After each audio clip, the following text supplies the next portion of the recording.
Good morning students. Shyam Kumar Chaurasia classes में आपका बहुत बहुत स्वागत है। और आज के क्लास में हम डायरेक्ट से इनडायरेक्ट स्पीच में चेंज करने के स्पेशल रूल का सेकेंड रूल देखेंगे।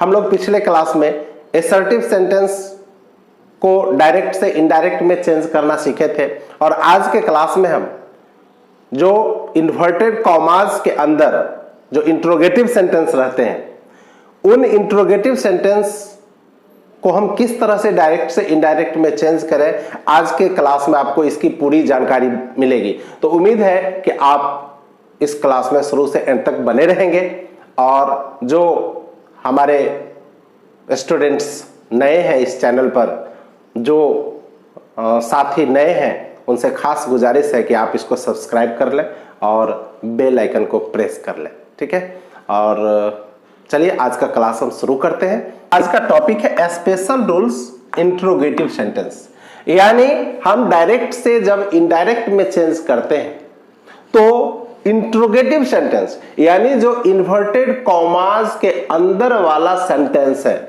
अगर वह इंट्रोगेटिव है तो हम किस तरह से डायरेक्ट से इनडायरेक्ट में चेंज करेंगे, इसके लिए हम आज जानकारी लेते हैं। ठीक है, तो यहां पर है फर्स्ट रूल, आप देख रहे होंगे कि रिपोर्टिंग वर्ब से, सेज, सेड को आस्क, आस्क्स या आस्क्ड में बदल दें। यानी पहला रूल कहता है कि जब हम रिपोर्टिंग वर्ब को देखते हैं, सेंटेंस को पहले गौर से पढ़ना है, आखिर वह सेंटेंस क्या कह रहा है। डायरेक्ट जो सेंटेंस दिया हुआ है डायरेक्ट नरेशन में, उसको पहले अच्छे से स्टडी करेंगे और देखेंगे कि रिपोर्टिंग वर्ब से है, सेज है या सेड है। अगर से होगा तो उसको आस्क में चेंज करेंगे, सेज होगा तो आस्क्स में चेंज कर देंगे और सेड होगा तो आस्क्ड में चेंज कर देंगे। ठीक है, उसके बाद बारी आती है दूसरा, इन्वर्टेड कॉमास को क्या करना है। असर्टिव सेंटेंस में हम लोगों ने देखा कि इन्वर्टेड कॉमास के जगह पर दैट का प्रयोग होता था, लेकिन इसमें इन्वर्टेड कॉमा के जगह पर दैट का प्रयोग नहीं होगा। तो क्या करना है, अब इसमें दो कंडीशन बनते हैं। इंट्रोगेटिव सेंटेंस जो है, इंट्रोगेटिव सेंटेंस दो तरह के होते हैं, एक तो यस नो इंट्रोगेटिव सेंटेंस होते हैं और दूसरा WH इंट्रोगेटिव सेंटेंस होते हैं। दोनों में अंतर आप भली भांति जानते हैं कि the questions that can be answered either in yes और in no are called yes no interrogative sentence. मतलब कहने का है कि वैसे प्रश्न को हम रीड करेंगे और फाइंड करेंगे, पता लगाएंगे कि वह इंट्रोगेटिव यस नो है या WH है। यस नो और WH पता करने का बिल्कुल आसान तरीका है। यस नो क्वेश्चन जो होगा उसका आंसर या तो यस या नो में दिया जा सकता है और वह एनोमेलस फाइनाइट से शुरू होता है। एनोमेलस फाइनाइट से शुरू होगा, एनोमेलस फाइनाइट की संख्या 24 है। तो जब भी यस नो इंट्रोगेटिव सेंटेंस शुरू होंगे तो एनोमेलस फाइनाइट से ही शुरू होंगे। वे एनोमेलस फाइनाइट कौन कौन से हैं? वे एनोमेलस फाइनाइट है is, am, are, was, were, has, have, had, do, does, did, shall, should, will, would, can, could, may, might, must, need, ought to, dare and used to। ये 24 anomalous finite है। तो जब भी yes no interrogative sentence शुरू होंगे तो वह 24 में से किसी एक के साथ शुरू होंगे। तो यस नो क्वेश्चन पता करना बिल्कुल आसान हो गया। हम देखेंगे कि वह 24 जो है, वह 24 अगर आ रहा है, उसमें से कोई भी एक आ रहा है सेंटेंस के शुरू में, इन्वर्टेड कॉमास वाले सेंटेंस के शुरू में, उस 24 में से कोई भी एक फाइनाइट आ रहे हैं तो हम समझ लेंगे कि वह यस नो इंट्रोगेटिव सेंटेंस। और WH तो सीधा है कि WH वाला सेंटेंस देखने से ही पता चल जाएगा कि WH क्वेश्चन वर्ड से शुरू होगा। WH question word what, where, why, when, how, how many, how much, इन सभी शब्द से अगर शुरू हो रहे हैं, इनमें से किसी भी एक वर्ड से शुरू हो रहे हैं तो उसको हम WH वर्ड वाले सेंटेंस क्वेश्चन सेंटेंस कहते हैं। तो अब हमें पता हो गया कि सेंटेंस यस नो में है, तो यस नो वाले इंट्रोगेटिव सेंटेंस के साथ इन्वर्टेड कॉमास के बदले इफ या वेदर का प्रयोग करें।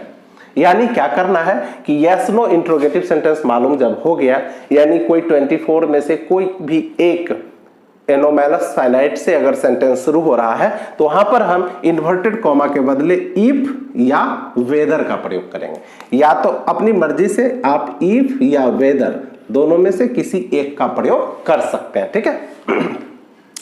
उसके बाद अगर सेंटेंस WH है, WH इंट्रोगेटिव सेंटेंस है, तो क्या है, WH क्वेश्चन वर्ड वाले इंट्रोगेटिव सेंटेंस के साथ इन्वर्टेड कॉमास के बदले किसी भी तरह के कंजक्शन का प्रयोग ना करें। यानी किसी भी तरह के कंजक्शन का प्रयोग नहीं करना, उसमें दैट का प्रयोग नहीं करना, उसमें इफ का प्रयोग नहीं करना, उसमें वेदर का प्रयोग नहीं करना, किसी भी तरह के कंजक्शन का प्रयोग नहीं होगा। हम एग्जांपल देखेंगे तो पूरी तरह समझ जाएंगे। अगला नियम क्या कह रहा है कि इंट्रोगेटिव फॉर्म ऑफ सेंटेंस को असर्टिव फॉर्म ऑफ सेंटेंस में बदल दें। मतलब यहां पर हम देख रहे हैं कि एम आई गुड, ये इंट्रोगेटिव सेंटेंस इंट्रोगेटिव बनाया हुआ। जब हम इसको असर्टिव में चेंज करेंगे तो क्या करेंगे, यानी यहां पर देख रहे हैं कि सब्जेक्ट से पहले एनोमैलस फाइनाइट का यूज हुआ है, तो ये यस नो क्वेश्चन में। जब इसको असर्टिव में चेंज करते हैं तो क्या करते हैं, इस एम को उठाकर सब्जेक्ट के बाद डाल देते हैं, यानी हो जाता है आई एम गुड।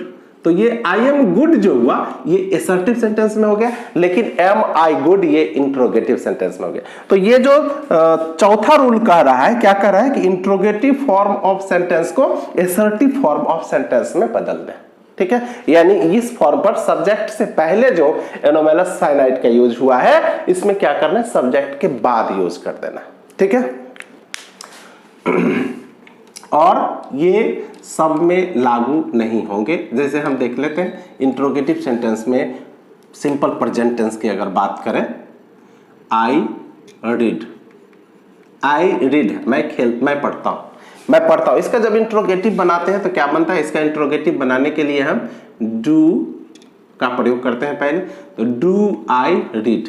अब ये यस नो क्वेश्चन सेंटेंस है, डू आई रीड, और ये क्या है, इंट्रोगेटिव फॉर्म ऑफ सेंटेंस। जब इसको असर्टिव में करेंगे तो क्या करेंगे, ये डू को लोप कर देंगे, डू का लोप हो जाएगा, यानी डू हट जाएगा, ठीक है, और हो जाएगा आई रीड, ठीक है। लेकिन सेंटेंस अगर निगेटिव है, डू आई नॉट रीड, तो हो जाएगा आई डू नॉट रीड, ठीक है।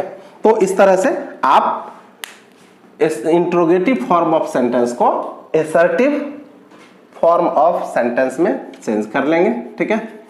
उसके बाद है पांचवा नियम, आपका कह रहा है कि नियमानुसार पर्सन, टेंस और अदर पार्ट्स ऑफ स्पीच में परिवर्तन करें। यानी जो भी नियम आपने जनरल रूल में स्टडी किया है, चेंज ऑफ पर्सन का, चेंज ऑफ टेंस का और change of other parts of speech का, उसका नियमानुसार आपको प्रयोग करना है। तो अगर आपने अभी तक इस चीज का स्टडी नहीं किया है तो टेंशन लेने की कोई बात नहीं है। आप इस चैनल के प्लेलिस्ट में जाएंगे तो आपको डायरेक्ट से इनडायरेक्ट स्पीच में चेंज करने के नियम के नाम से एक मिलेगा आपको ग्रुप, उसको क्लिक करेंगे तो उसमें change of tense, change of person, change of other parts of speech पूरे डिटेल्स के साथ बताया हुआ है, ठीक है। तो आप वहां जाकर के इसके बारे में जानकारी ले सकते हैं, ठीक है। तो नियमानुसार पर्सन, टेंस और अदर पार्ट्स ऑफ स्पीच में परिवर्तन करना है और इतने नियम को हम फॉलो करेंगे, बस हमारा जो इंट्रोगेटिव सेंटेंस वाला सेंटेंस है उसका हम डायरेक्ट से इनडायरेक्ट में चेंज कर लिए आसानी से। चलिए हम एग्जांपल को देखते हैं। यहां पर है he said to me, he said to me, इसको क्या बोलते हैं, रिपोर्टिंग वर्ब बोलते हैं। ये रिपोर्टिंग वर्ब सेड टू लगा हुआ है। तो पहला रूल देख रहे हैं कि से को आस्क में, सेज को आस्क्स में और सेड को आस्क्ड में चेंज कर देना। तो सबसे पहले हम यहाँ ही लिखेंगे, इसका सब्जेक्ट ही लिखेंगे और यहाँ सेड टू को चेंज करना है हमको आस्क्ड में, तो यहाँ पर हम आस्क्ड लगा देंगे। ही आस्क्ड, ऑब्जेक्ट यहां मी है, मी लिख देंगे, ठीक है। अब देखना है कि ये एम से शुरू हो रहा है, यानी एनोमेलस फाइनाइट से शुरू हो रहा है, तो ये yes no interrogative sentence, yes no interrogative, यानी अगर 24 में से किसी भी एनोमेलस फाइनाइट से शुरू होता है तो वह यस नो इंट्रोगेटिव सेंटेंस कहलाता है, ठीक है। तो यस नो इंट्रोगेटिव, एक बार मैं फिर से रिपीट कर देना चाहूंगा एनोमेलस फाइनाइट की संख्या को, ये 24 है, 24 है। आप इसको याद करेंगे तो बहुत आसान तरीके से याद हो जाएगा। Is, am, are, was, were, has, have, had, do, does, did, shall, should, will, would, can, could, may, might, must, need, ought to, dare and used to, ये 24 है, ये 24। तो जब भी हम सेंटेंस को रीड करेंगे, स्टडी करेंगे, देखेंगे कि इस 24 में से किसी भी एक वर्ड से अगर सेंटेंस शुरू हो रहा है तो वह यस नो इंट्रोगेटिव सेंटेंस है। तो यस नो इंट्रोगेटिव सेंटेंस वाले सेंटेंस के साथ हम क्या करते हैं, इन्वर्टेड कॉमा के बदले इफ या वेदर का प्रयोग करते हैं, दोनों में से किसी एक का प्रयोग आप कर लेंगे। तो हम यहां पर इफ का प्रयोग कर लेते हैं, इफ, ठीक है। उसके बाद अब क्या करना है हमको कि ये रूल हो गया। अब इसमें देख रहे हैं कि इंट्रोगेटिव फॉर्म ऑफ सेंटेंस को असर्टिव में चेंज कर देना, यानी सब्जेक्ट से पहले जो एनोमेलस फाइनाइट का यूज हुआ है, सब्जेक्ट के बाद हम यूज कर लेंगे। तो अब सब बारी आती है सब्जेक्ट की, तो सब्जेक्ट यहां पर आई है, आई जो कि फर्स्ट पर्सन में है, तो हमें नियमानुसार पर्सन का भी चेंज करना है, टेंस का भी चेंज करना है और अदर पार्ट्स ऑफ स्पीच में भी परिवर्तन करने हैं। तो यहां पर आई देख रहे हैं फर्स्ट पर्सन में, तो चेंज ऑफ पर्सन भी अगर आपने अभी तक स्टडी नहीं किया है तो आप प्लेलिस्ट में जाकर इसका भी स्टडी कर सकते हैं कि यदि रिपोर्टेड स्पीच का कोई भी प्रोनाउन फर्स्ट पर्सन में है, चाहे वह सब्जेक्ट हो, ऑब्जेक्ट हो या किसी भी तरह का प्रोनाउन अगर फर्स्ट पर्सन में है तो वह रिपोर्टिंग वर्ब के सब्जेक्ट के पर्सन के अनुसार बदलेगा। यदि वह सेकेंड पर्सन में है तो रिपोर्टिंग वर्ब के ऑब्जेक्ट के पर्सन के अनुसार बदलेगा और थर्ड पर्सन में कोई चेंज नहीं होता है, ठीक है। इसकी पूरी जानकारी आपको प्लेलिस्ट में मिल जाएगा चेंज ऑफ पर्सन में, ठीक है, वहां जाकर आप इसको देख सकते हैं। तो आई यहां पर देख रहे हैं कि फर्स्ट पर्सन में है। अब यह भी पता अगर नहीं हो कि आई किस पर्सन में है तो आप इसके बारे में प्रोनाउन चार्ट में जाकर स्टडी कर सकते हैं, ठीक है। तो यहां पर आई फर्स्ट पर्सन में, तो फर्स्ट पर्सन किसके अनुसार चेंज करना है, सब्जेक्ट के अनुसार। तो सब्जेक्ट यहां पर देखेंगे रिपोर्टिंग वर्ब का सब्जेक्ट ही है, तो अब यहां पर ही डालेंगे, ठीक है।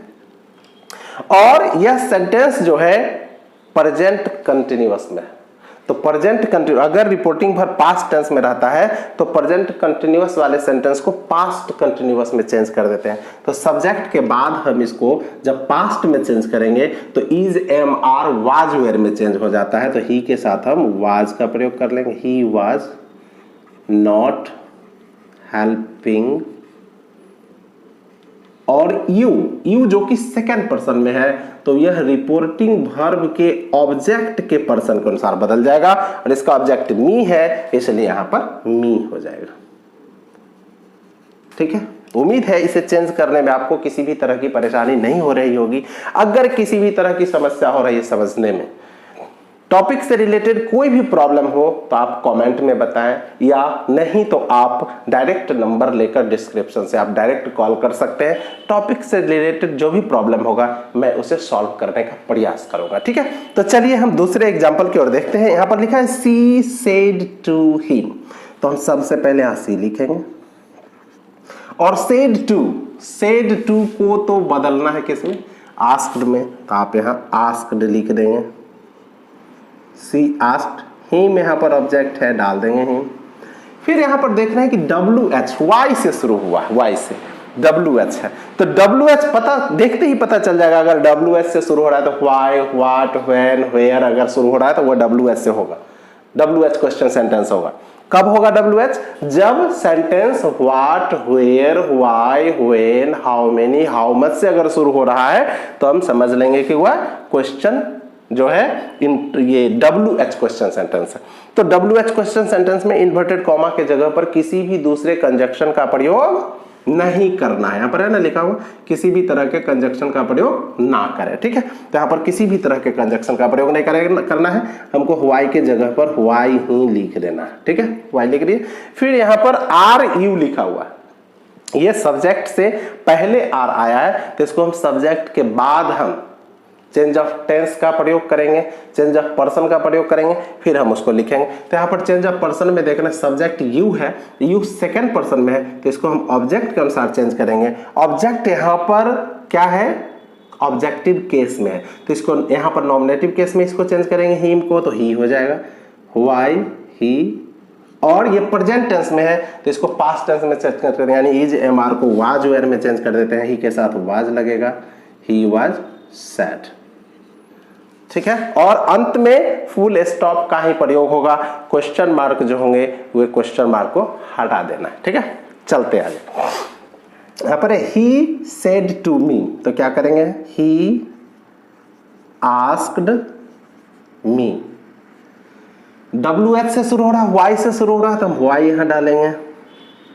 फिर यहां देख रहे हैं do you vex me, do you vex me, तो यहां पर इंट्रोगेटिव बनाने के लिए डू का यूज हुआ है, लेकिन जब इसको असर्टिव में चेंज करेंगे तो डू का लोप हो जाएगा, डू हट जाएगा। तो यानी यहां पर यू जो है सेकंड पर्सन में है, तो इसको ऑब्जेक्ट के अनुसार चेंज करेंगे, ऑब्जेक्ट मी है तो यहां पर आई हो जाएगा, और आई के साथ हम भी वर्ड का ही प्रयोग करते हैं, तो यहां पर वेक्स हो जाएगा। और फिर मी जो है, मी किस पर्सन में है, मी फर्स्ट पर्सन में है, तो रिपोर्टिंग वर्ब के सब्जेक्ट के अनुसार पर्सन के अनुसार बदल जाएगा, तो ये ही है, तो यहां पर हिम हो जाएगा। और अंत में फुल स्टॉप का प्रयोग होगा, यानी he asked me why I wakes नहीं होगा, यहाँ पर सिंपल प्रेजेंट जो है वह सिंपल पास्ट में चेंज हो जाता है, ठीक है। तो यहाँ पर V2 हो जाएगा, वेक्स्ड और हिम, ठीक है। यानी he said to me why do you vex me, तो इसका इंट्रोगेटिव जब चेंज किए, इनडायरेक्ट में जब चेंज किए, तो क्या बना, ही सेड टू को आस्क्ड में, फिर ऑब्जेक्ट मी, और फिर व्हाई जो WH वर्ड है उसको लिख देंगे, फिर डू का हम लोप कर देंगे, हटा देंगे, और यू जो सेकंड पर्सन में, इसको हम ऑब्जेक्ट के अनुसार चेंज कर देंगे, तो आई हो जाएगा।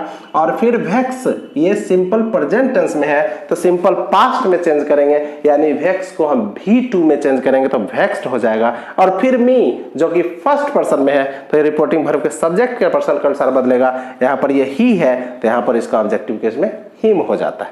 तो यहां तक समझने में उम्मीद है कि कोई दिक्कत नहीं हुई होगी। अगर कोई परेशानी हो तो आप डायरेक्ट संपर्क करें, हम लोग मिलते हैं नेक्स्ट क्लास में, हम लोग नेक्स्ट टॉपिक को लेकर के मिलते हैं। तो आज का क्लास बस इतना ही, थैंक यू।